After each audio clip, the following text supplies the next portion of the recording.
ओम श्री सद्गुरुदेव भगवान की जय।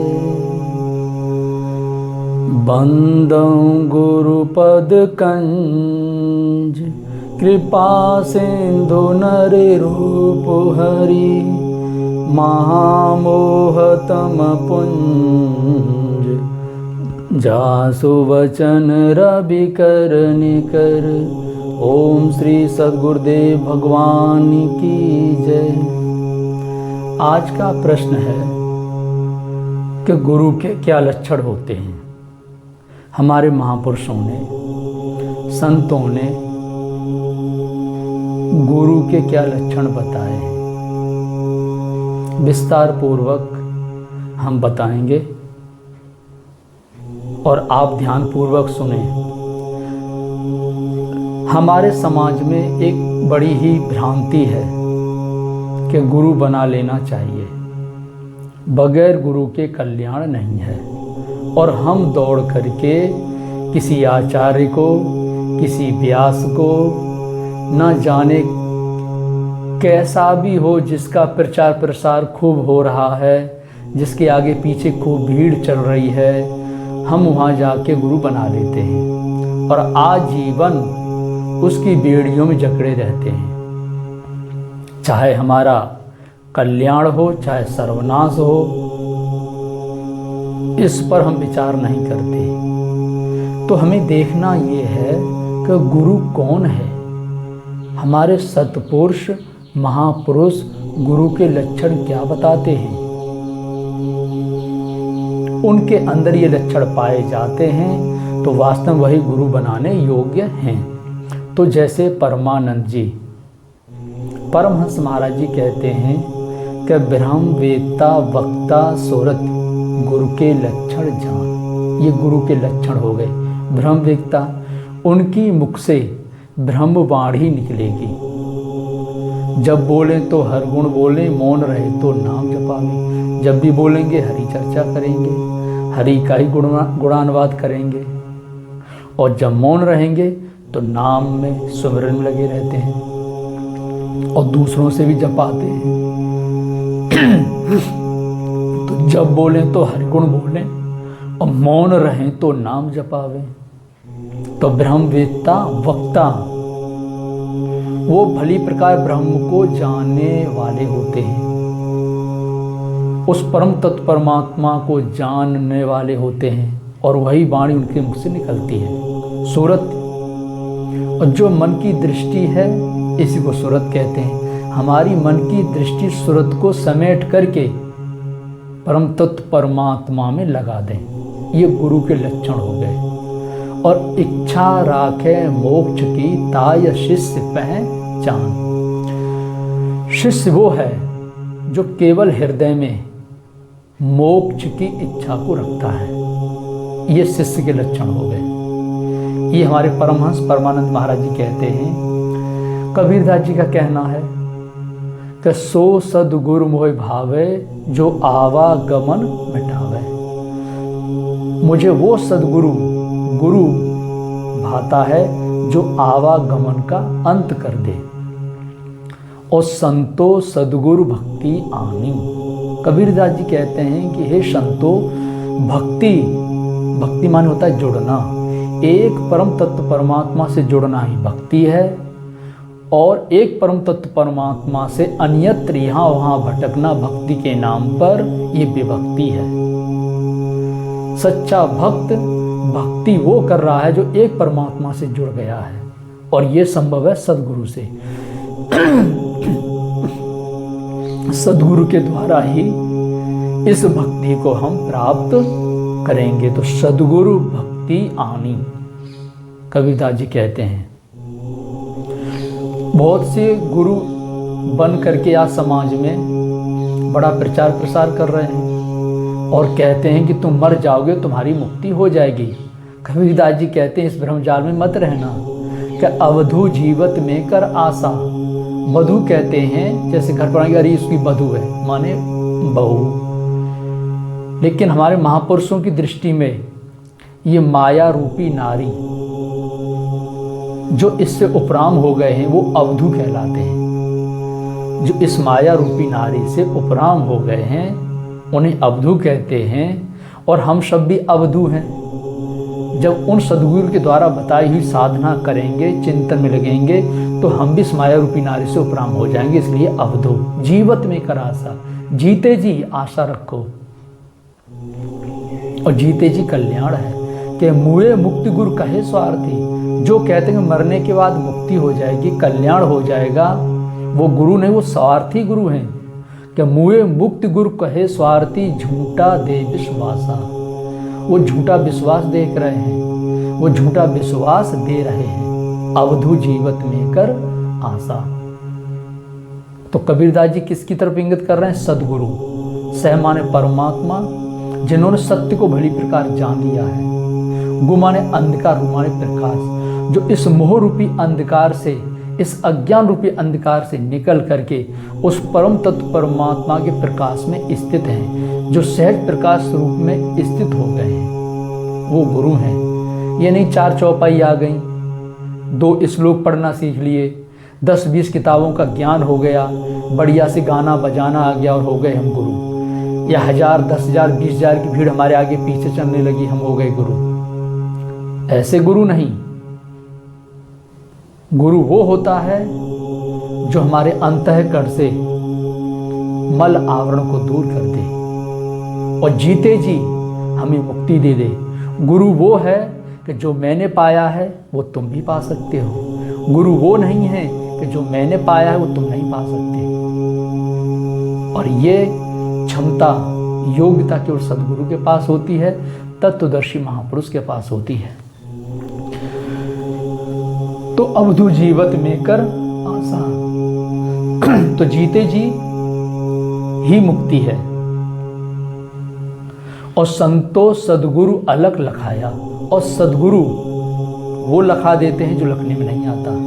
अलग कौन है? परमात्मा, ईश्वर, भगवान। ये कबीरदास जी बोले थे ना कि गुरु गोविंद दोहु खड़े काके लागू पाए, और बलिहारी गुरु आपने गोविंद दियो लखाए। एक तरफ गुरु खड़े थे, एक तरफ गोविंद भगवान। मैं किसको प्रणाम करूं? तब कबीरदास जी ने तो गुरु महाराज की कृपा है जो आज भगवान सामने खड़े हैं। परिचय तो गुरु महाराज ने दिया है, तो गुरु महाराज को प्रणाम किया। तो वो गुरु होता है साक्षात भगवान का दर्शन करा देता है, और वो साथ साथ में रहते हैं। एक तरफ भगवान, एक तरफ गुरु। ऐसा नहीं कि हम गुरु तुम चेला, भाई नरक में ठेलम ठेला। हाँ, ये आजकल 99% नरकगामी गुरु हैं। ये खुद तो नरक में जा ही रहे हैं, पूरे भारत को भी उधर ही ले जा रहे हैं। जो रात दिन टीवी में घुस करके गली गली कथा वथा करके उपद्रव मचाए पड़े हैं। तो इसलिए सावधान रहिए, गुरु के लक्षणों को समझिए। हमारे महापुरुष क्या कह रहे हैं? कृष्ण भगवान कहते हैं गुरु करियान, मैं गुरुओं का भी गुरु हूँ। अर्थात जो कृष्ण भगवान के अंदर गुरुत्व था, गु माने अंधकार, रु माने प्रकाश, जो कृष्ण भगवान के अंदर प्रकाश था, उस प्रकाश को मुझसे पहले भी पा चुके हैं। जैसे सुखदेव, व्यास, अत्रि, अनुसुईया, यज्ञवल्क, भरद्वाज, काकभुषुंडी, लोमस, अगस्त, ये कृष्ण भगवान से पहले हुए हैं ना। तो जो गुरुत्व मैंने प्राप्त किया है, मुझसे पहले भी पा चुके हैं, इसलिए गुरु गरियान। मानिए सबके अंदर प्रभावमान है, सब कोई पा सकते हैं।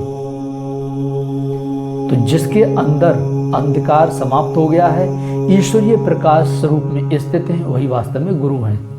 तो कृष्ण भगवान क्या कहते हैं? गुरु, यानी गुरुओं का भी गुरु हूँ। और अर्जुन से कहते हैं कि तद विद्यन पढ़पातन पर प्रसेन सेव्या उपदेश जंती ते तत्वज्ञानति दर्शना।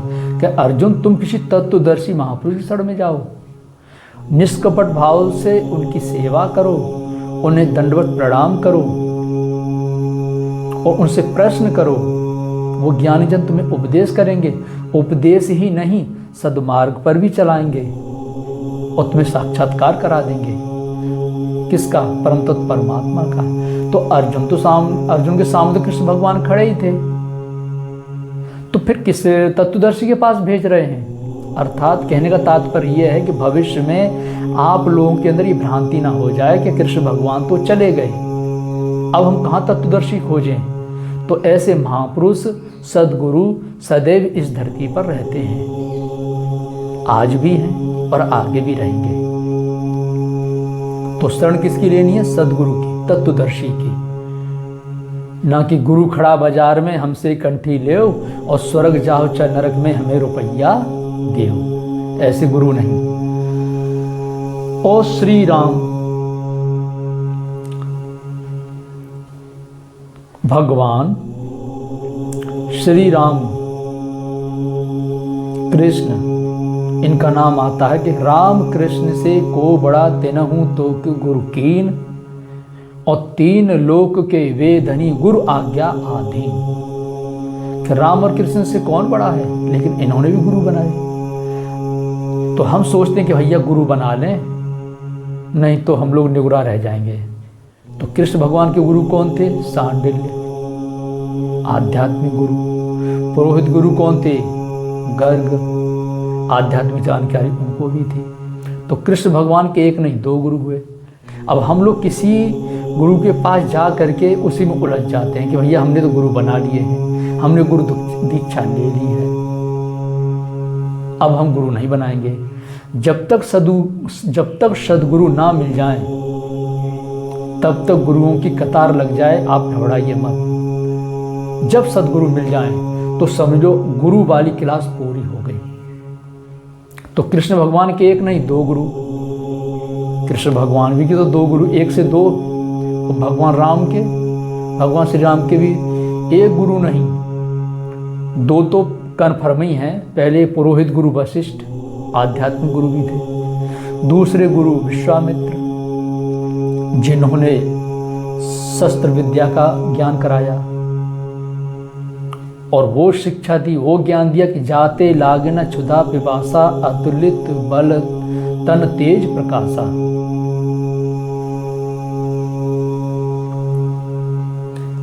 तब ऋषि जी निज नाथ चीना, विद्या निधकों विद्या दीना। और जाते लागे न क्षुधा पिपासा, अतुलित बल तन तेज प्रकाशा। मतलब विश्वामित्री से वो विद्या मिली कि जिस विद्या के पाने पर क्षुधा, जो भूख प्यास, वो एकदम शांत, अब उसकी जरूरत नहीं है। और शरीर में अतुलनीय शक्ति, तेज दिन प्रतिदिन बढ़ता चला जाएगा। वही राम जनकपुर पहुंचे विश्वामित्र जी के पास अपने गुरु विश्वामित्र जी के साथ। तो कर भोजन मुनिवर विज्ञानी, लगे कहन कछ कथा पुरानी। विश्वामित्र जी कथा कह रहे हैं। पहले तो खूब पेट भर भोजन किया, स्वयं भी गुरु जी ने खाया, विश्वामित्र जी ने, और राम लक्ष्मण ने भी खाया। और जबकि विद्या से पहले दे चुके थे कि इससे भूख प्यास कुछ लगेगी नहीं। वास्तव में संसार में हमारे अंदर इतनी भूख और प्यास है कि हम कितना धन पा जाएं, हम कितने बड़े वैभवशाली व्यक्ति हो जाएं, कितने मान सम्मानी हो जाएं, कितनी दुनिया हमें जान जाए। यही है भूख और प्यास। तो जब महापुरुष मिलते हैं, सद्गुरु मिल जाते हैं और विश्वास के साथ जहाँ चिंतन लगे, तो इन सबसे वो तृप्त कर देते हैं। और ऐसे सद्गुरु हमें कहाँ ले जाता है? योग विधि की ओर। ये योग ही जनक है। और जहाँ योग विधि की तरफ हम बढ़े तो भजन ही भोजन है। और जहाँ भजन चिंतन में लगेंगे तो राम जी को सीता मिल गई। वास्तव में राम कौन है? अनुभव। लक्ष्मण कौन है? विवेक। अनुभव जैसे जैसे सद्गुरु बता रहे हैं, अनुभवों के द्वारा विवेकपूर्ण हृदय से चिंतन लगे हैं, तो ईश्वरीय शक्ति ही सीता है।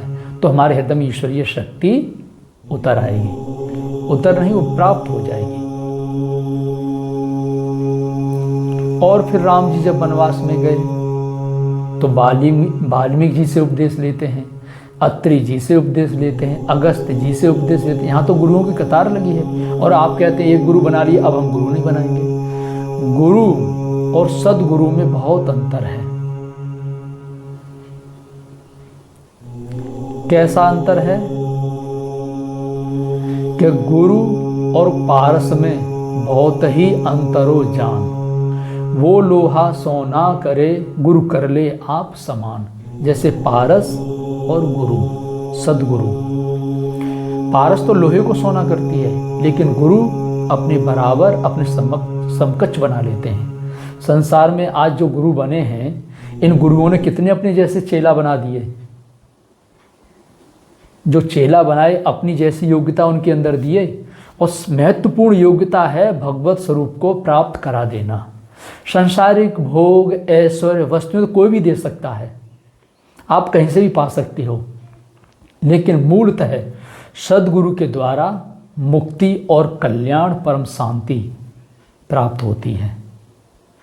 तो जिसके अंदर शांति है, जिसके अंदर ईश्वरीय शक्ति है, ईश्वरीय तेज है, वही तो दे सकता है। अब जिसके अंदर कुछ है ही नहीं, खाली डब्बा, खाली बोतल, केवल मुंह से बकबका रहे हैं, 10 चौपाई बोल दिए, 10-20 किताबों का ज्ञान बता दिए, हो गए गुरु?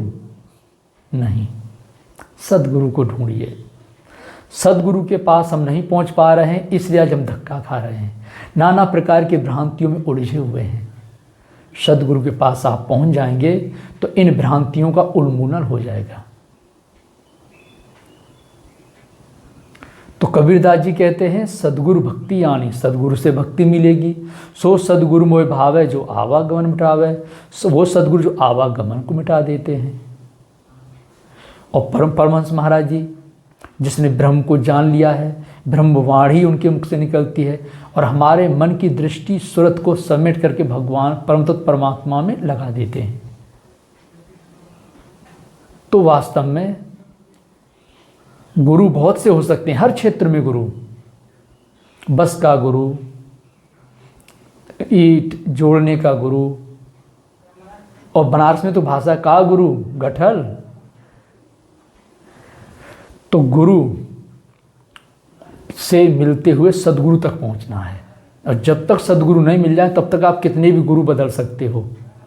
और गुरु वो होता है कि हमारे धन का हरण नहीं, हमारे शोक का हरण करते हैं, जो शोक देने वाले हैं, काम क्रोध लोभ मोह मद मत्सर, इनका कहीं हराएं शिष्य धन शोक न हरहीं।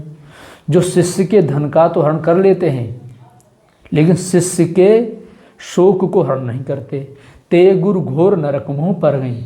उन गुरुओं की क्या दशा होगी जो आज मज़ा मार रहे हैं, जो बैठ करके खूब आनंद ले रहे हैं, वो घोर नरक में जाएंगे। जब वो घोर नरक में जाएंगे तो चेला कहाँ से स्वर्ग में पहुँचेंगे? जब खुद वो नरकगामी है तो आप कहाँ से स्वर्गगामी होगे? क्योंकि आप नरकगामी की उंगली पकड़े हो, तो वो तो आपको नरक में खींच के ले जाएगा ना। तो मेरे बंधुओं, मेरी माताएं, मेरी बहनों, आप इस भ्रमजाल से निकलिए और सद्गुरु के पास पहुंचिए। खूब नाम का जाप करो, ओम ओम अथवा राम राम, आप सद्गुरु को पा जाएंगे, आप सद्गुरु के पास पहुंच जाएंगे। इस वीडियो में इतना ही। फिर गुरु के विषय में आगे हम रामचरितमानस से आपको बताते हैं। ओम श्री सद्गुरुदेव भगवान की जय। ओम।